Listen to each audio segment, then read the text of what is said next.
Not that long ago, life proceeded at a more leisurely pace. Change was slow, almost predictable. The future approached slowly, appeared to hold little to fear, and concerned only a relative handful of people in each society. But the last 50 years have brought massive and accelerating social, cultural, environmental, and technological change. We're told prospects for the future range from unlimited prosperity to the destruction of the human race itself. And we, each and every one of us, are now being asked to think about and take responsibility for our future, the future of the planet. The choice of futures is critical, simply because if we look ahead from our present time, we can see many possibilities. Many things can go wrong. The human species is the dominant force on the planet. Therefore, we're in control. We have a planet to manage. And if we get it badly wrong, then the planet will not be able to support 6 billion people for much longer. Rick Slaughter is director of the Future Study Centre in Melbourne and a consulting futurist to a wide range of educational and other organisations around the globe. He's recognised internationally for his research in the use of futures concepts and methods in business and government, and particularly in education. Rick Slaughter is a strong advocate of futures curriculum within all levels of our education system. Futures curriculum are derived from future studies. Future studies is the discipline that has been developed over the last 30 or more years to look ahead, to read the signs, and to understand the near future context. So futures curriculum has developed out of that background of future studies. And I guess it's a whole series of concepts, tools, teaching strategies, curriculum plans and so forth, which can enable young people of all ages, from young to right through university and beyond, to begin to come to grips with this apparently flaky, apparently abstract area called futures. Effectively applied, future studies enable students to obtain a better understanding of the forces and factors which create change, to become more aware of probable future directions, to imagine possible or alternative futures, to identify preferred directions and outcomes, and to begin to work toward more desired futures. Live in more harmony. The advantages of future studies for students are really very significant. Most young people intuitively have a sense that the future is important to them, but it's fairly inarticulate. Many young people have fears and concerns about the future. And because they don't get a lot of support and a lot of help in this area through their normal schooling, a lot of the big questions about the world and their future tend to be put in the too hard basket and then just left on one side. Whereas I think that young people who are given access to futures concepts can begin to grasp the future as a domain of great interest and begin to explore it intelligently, and can begin to feel that they have some hooks or some understandings into what the near future context is telling us. So overall, for young people, futures in education is a tremendously empowering, enlivening, and very, very helpful kind of activity. The adoption of a futures studies focus in education is relatively new for Australian schools. Tony Kitchen from the Queensland Catholic Education Commission explains what initiated some of the movement in his state. A wheelchair review of curriculum in Queensland was a response to government concerns about the adequacy of curriculum to enable children to handle the future. Hence it already had an automatic kind of futures focus built into its conditions. From the wheelchair report emerged a requirement or a recommendation that every curriculum area should contain an overt futures focus.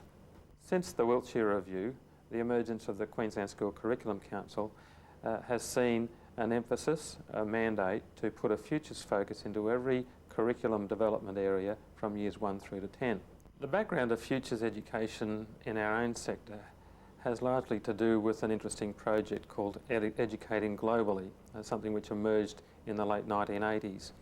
It developed in response to a growing awareness that many young people were feeling more and more disconnected within themselves and with their world.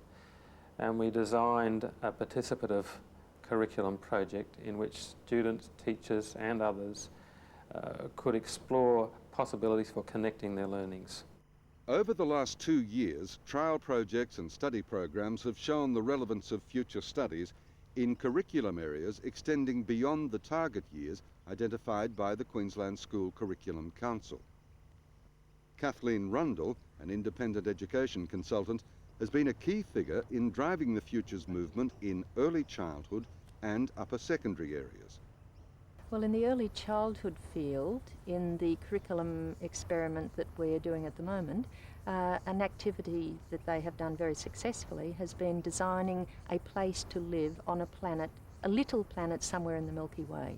And the reason we started with that is that imagination is critical in futures in early childhood.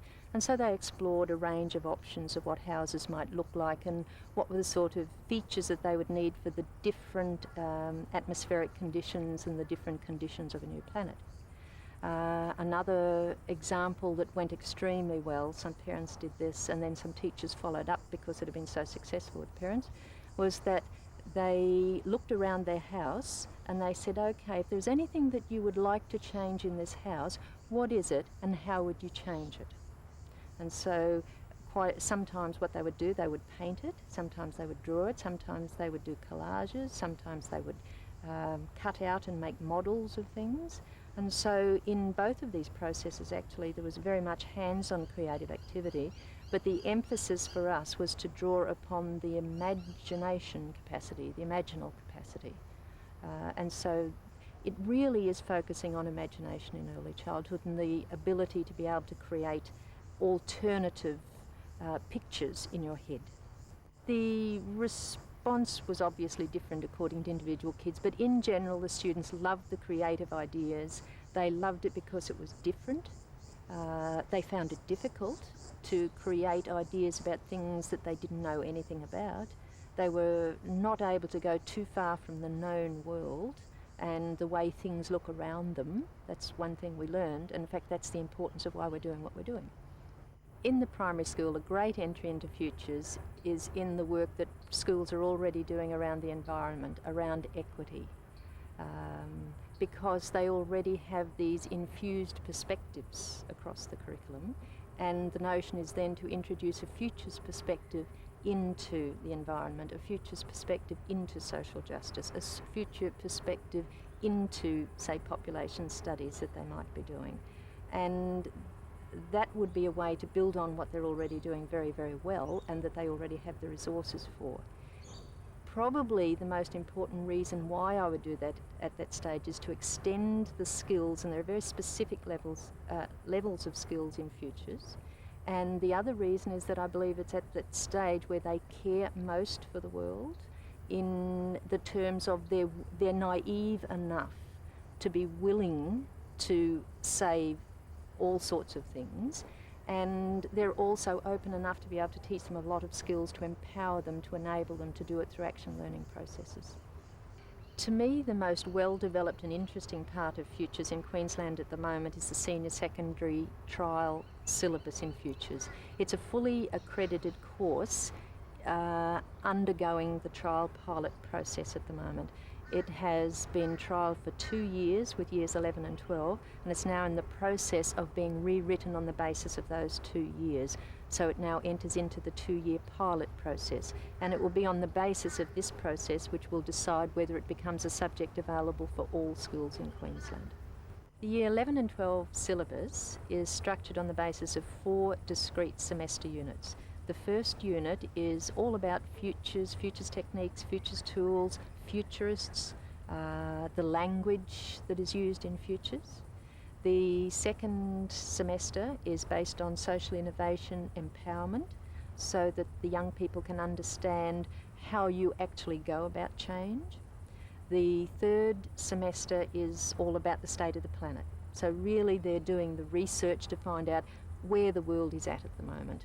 And then the fourth and culminating semester really is paths towards sustainability. So where do we go towards the future, based on the idea of preferred futures.